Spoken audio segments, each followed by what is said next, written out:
지금 당장 하던 일을 멈추고 이 소리에 귀를 기울여 보십시오. 이것은 평범한 시장의 소음이 아닙니다.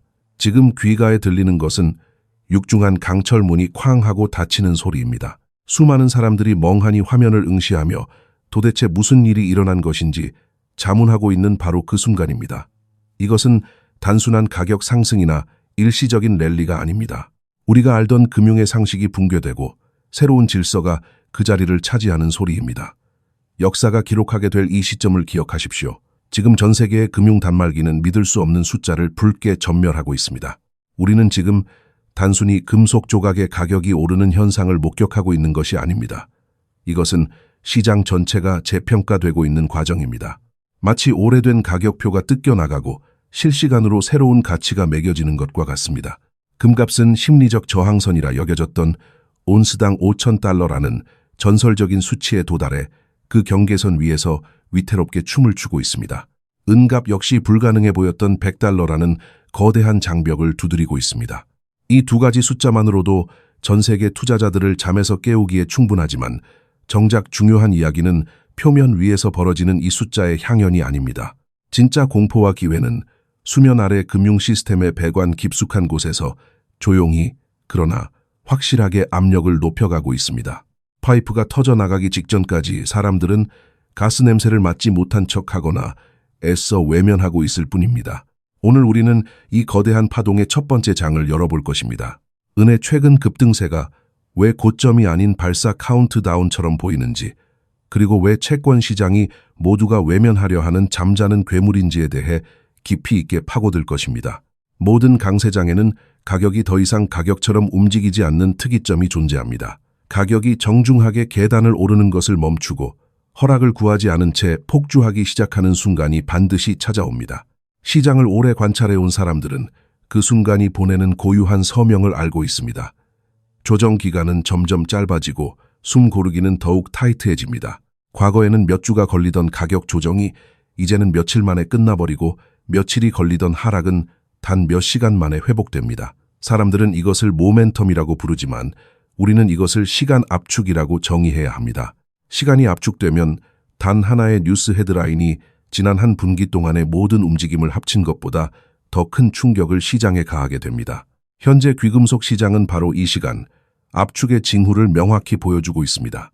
이것이 왜 중요한지 이해해야 합니다. 대다수의 평범한 투자자들은 정확히 이 지점에서 시장의 속임수를 당하기 때문입니다. 그들은 급등하는 차트를 보며 이미 2배나 올랐으니 너무 늦었다고 판단합니다. 이미 버스는 떠났다고 말하며 고개를 돌립니다. 그러나 역사를 돌이켜보면 그러한 판단이 부실한 기업에 투자하는 것보다 더 많은 포트폴리오를 파괴해왔음을 알 수 있습니다. 이러한 구조적 재평가 국면에서 초기 단계는 흥분되지만 중반 단계는 지루하고 마지막 단계는 마치 불법처럼 느껴질 정도로 비이성적이기 때문입니다. 마지막 단계야말로 양초처럼 솟구치는 캔들 차트가 등장하고 뉴스 앵커들의 목소리가 높아지며 초기에 이 거래를 조롱했던 사람들이 갑자기 전문가 행세를 하며 주변 친구들에게 시장을 설명하기 시작하는 때입니다. 오늘 우리가 주목해야 할 가장 큰 단서는 단순히 은의 절대 가격이 아닙니다. 핵심은 은과 금의 관계에 있습니다. 금을 이 시장의 가장 어른스러운 존재라고 상상해 보십시오. 금은 조용하고 존경받으며 무겁고 느리게 움직입니다. 사람들이 불안을 느낄 때 가장 먼저 귓속말을 건네는 자산이 바로 금입니다. 반면은 변동성이 크고 감정적이며 공장과 전력망, 그리고 실물 경제의 수요와 밀접하게 연결된 젊은 형제와 같습니다. 은이 금을 상대로 입지를 넓히기 시작했다는 것은 단순한 금속 랠리가 아닙니다. 이것은 시장의 위험 감지 온도가 근본적으로 바뀌고 있음을 의미합니다. 금이 4,950달러 근처에 머물고 은이 99달러 선에 육박하면서 금과 은의 비율은 약 50대 1 수준으로 좁혀졌습니다. 이것은 단순한 숫자가 아닙니다.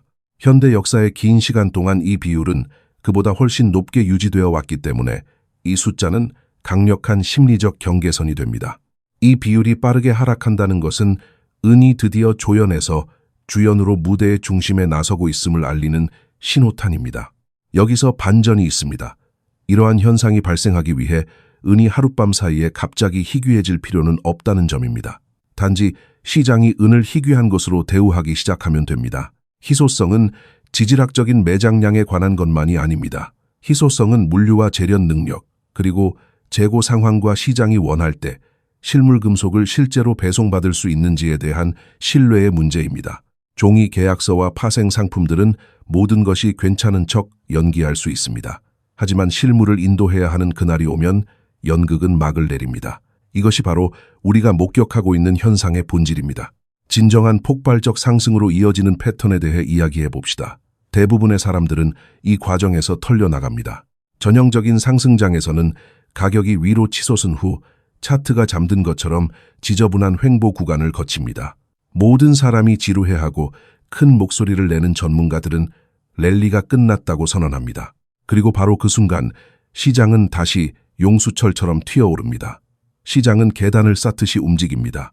각 계단은 새로운 가격의 바닥이 됩니다. 은은 수년 동안 이런 방식으로 움직여왔고 그 과정에서 사람들은 은을 의심하도록 훈련받았습니다. 고개를 들 때마다 두들겨 맞았고 흥분할 때마다 시장은 침묵했습니다. 이러한 조건 반사는 매우 중요합니다. 시장은 언제나 가장 많은 수의 사람들에게 고통을 주는 방향으로 움직이기 때문입니다. 대다수가 또다시 가격이 눌릴 것이라고 예상할 때 다음 움직임은 종종 그 예상을 뒤엎고 반대 방향으로 급격하게 진행됩니다. 여기에 새로운 재료를 더해봅시다. 이제는 더 이상 소문이 아닌 팩트로 확인된 산업 수요입니다. 소셜미디어에서는 자극적이지 않다는 이유로 거의 언급되지 않지만 실제로는 매우 강력한 데이터가 있습니다.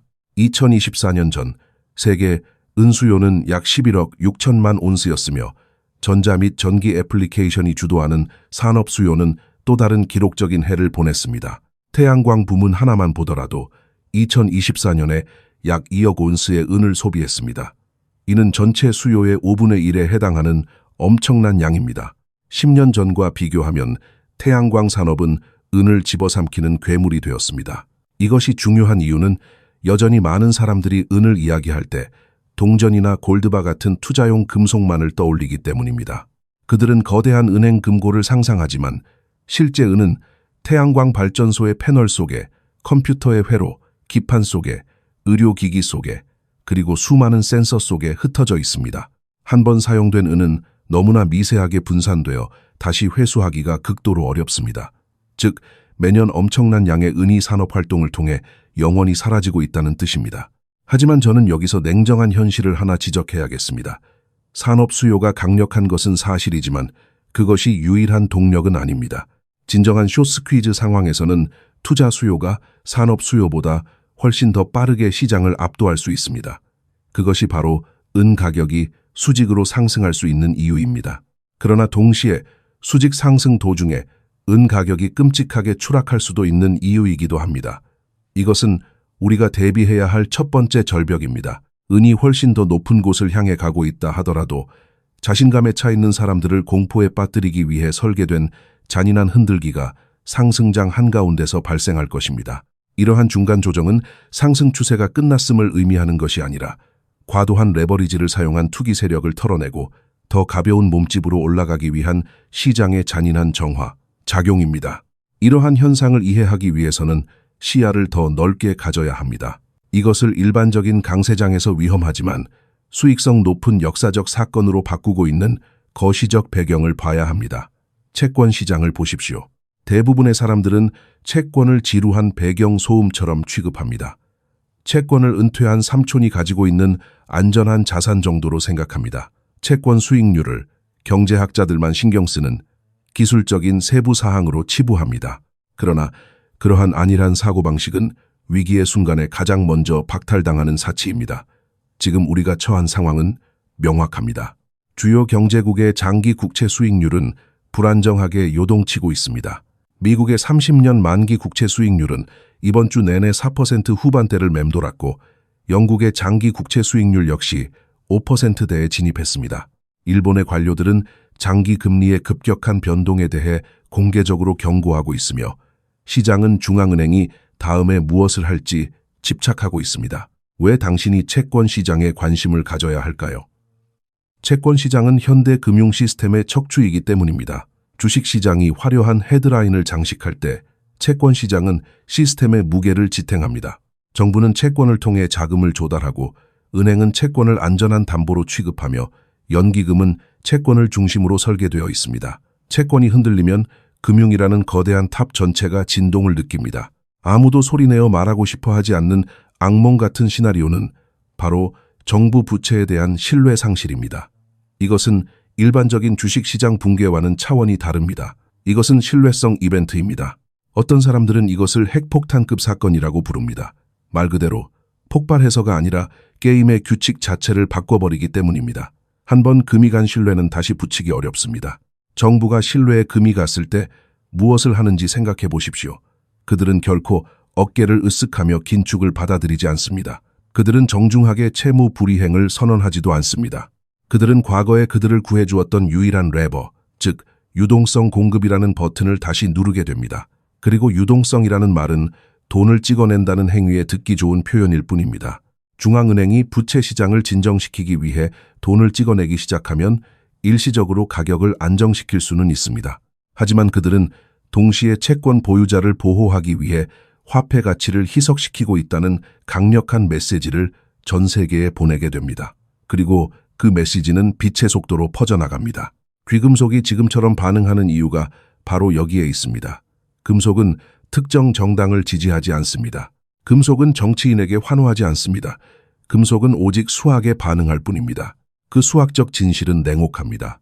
그리고 그 진실이 가장 적나라하게 드러나는 곳은 바로 종이시장과 실물시장 사이의 거대한 괴리입니다. 우리가 화면에서 보는 가격은 종종 현실을 반영하지 못합니다. 그것은 단지 파생상품 시장에서 거래되는 종이 계약서의 가격일 뿐입니다. 수십 년 동안 금융 시스템은 실물 금속 없이도 금속을 거래할 수 있는 정교한 카지노를 만들어냈습니다. 그들은 창고에 없는 은을 팔았고 채굴되지 않은 금을 거래했습니다. 평상시에는 이러한 시스템이 원활하게 작동합니다. 투자자들은 실물을 인도받는 대신 차익만을 원하기 때문입니다. 하지만 신뢰가 무너지는 순간 종이 계약서는 그저 종이 조각에 불과하다는 사실이 드러납니다. 이것이 바로 지금 시장이 겪고 있는 발작의 본질입니다. 종이 계약서가 실물 금속을 찾아 헤매지만 어디에서도 실제 물건을 찾을 수 없는 현상 말입니다. 공급망의 현실을 직시해야 합니다.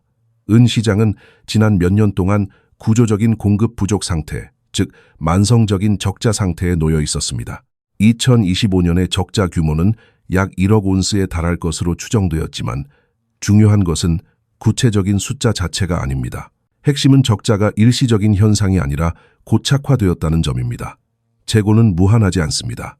런던과 뉴욕의 금속거래소 창고에 쌓여있던 재고는 지난 몇 년간 꾸준히 고갈되어 왔습니다. 창고의 바닥이 보이기 시작할 때 가격은 선형적으로 오르지 않습니다. 기하급수적으로 폭발합니다. 이것은 경제학의 기본 원리이지만 월스트리트의 알고리즘들은 오랫동안 이 변수를 무시해왔습니다. 그들은 재고가 영원히 존재할 것이라는 잘못된 가정하에 프로그램을 설계했기 때문입니다.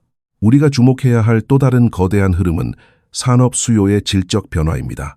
과거의 은 수요는 사진 필름이나 식기류처럼 사용 후 회수되거나 재활용이 가능한 분야에 집중되었습니다. 그러나 지금은 다릅니다. 우리는 은을 소비해 없애버리고 있습니다. 태양광 패널을 생각해 보십시오.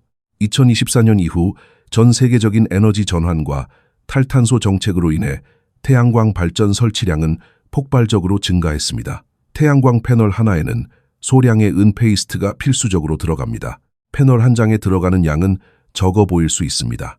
하지만 그 패널이 수십억 장이 된다면 이야기는 달라집니다.